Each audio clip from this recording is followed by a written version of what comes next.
I failed. It's 10 times more of a man than someone said, what if? Because what if never went to the arena. When you guys find a fear, that fear will either create you or destroy you. I love fear, and the reason why, behind every fear is a person you want to be. Fear is self-imposed, meaning it doesn't exist. You create it, you can destroy it too. It's an intangible. If you face your fears, guys, you will realize it's not that big. And once you face it, you go, oh my God, man, I spent all this time running from it. It was so small.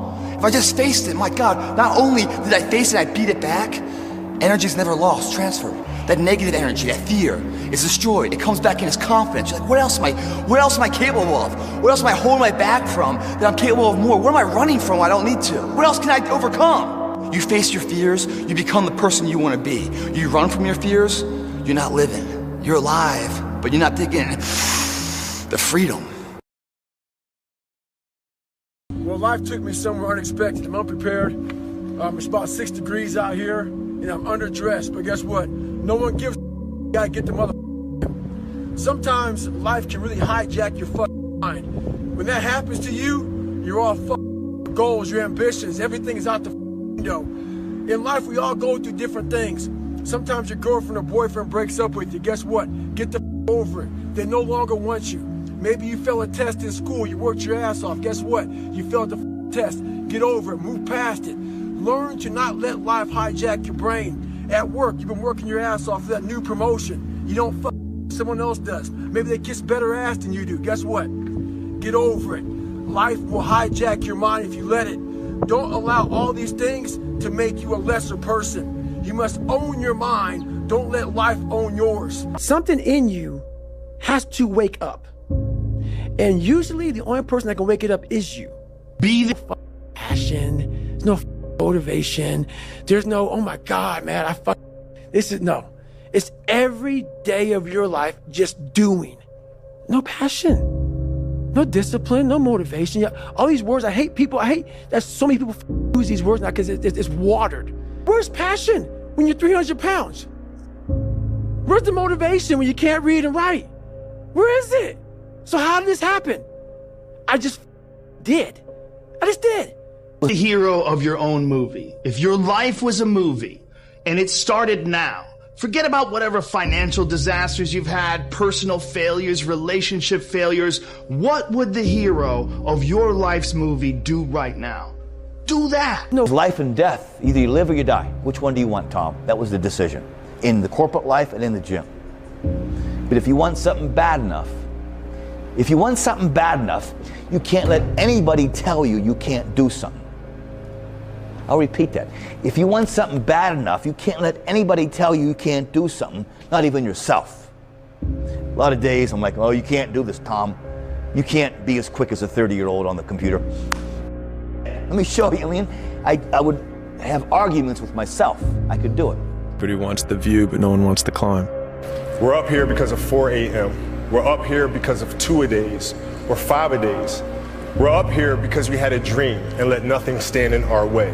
People see the trophies, but not the training ground. I became obsessed with being the baddest mother God ever created. Am I that? I don't care. I believe it. And I was trying to tell him, once you become obsessed with something, it's okay to be unbalanced for a while. The best at what you do, you have to be unbalanced to find every bit of energy and strength that you have to pull it off. Then you get balanced once you become great. Everything counts. Everything that you do counts. The biggest mistake that people make is they think that only what they want to count counts. No. When you read a book, when you listen to an audio program, when you go to a course, when you go to bed early and get up early and you work, it all counts. And it's all going on the plus side of your ledger. But when you watch television, waste time, hang out, fool around, and so on, all of that counts as well. And it's going on the negative side of your ledger. If what you are doing is not moving you towards your goals, then it's probably moving you away from your goals. Les Brown's a motivational speaker. He made an analogy about this. He says, imagine you're on your deathbed, and standing around your deathbed are the ghosts representing your unfulfilled potential. the ghost of the ideas you never acted on, the ghost of the talents you didn't use. And they're standing around your bed, angry, disappointed, and upset. They say, we came to you because you could have brought us to life, they say. And now we have to go to the grave together. So I ask you today, how many ghosts are going to be around your bed when your time comes? Nobody cares, you know. At the end of the day, nobody cares. What we're going through, how your body feels, nobody cares. We gotta do our job. And we emphasize that to each other again today. You know, hey, I got your back, you got mine, nobody cares, man, we gotta go. I was not always this strong guy you see. I went through a lot of hard times in my life to get here today. All I wanted to be was an uncommon man. In my whole life, I was not that, much worse than that. So I came home one day from working at a job called Ecolab where I sprayed for cockroaches. Made $1,000 a month, weighing 300 pounds. And I got home and I watched a show on Discovery Channel of guys carrying boats and logs, Navy SEAL training. And I decided to make a change in my life.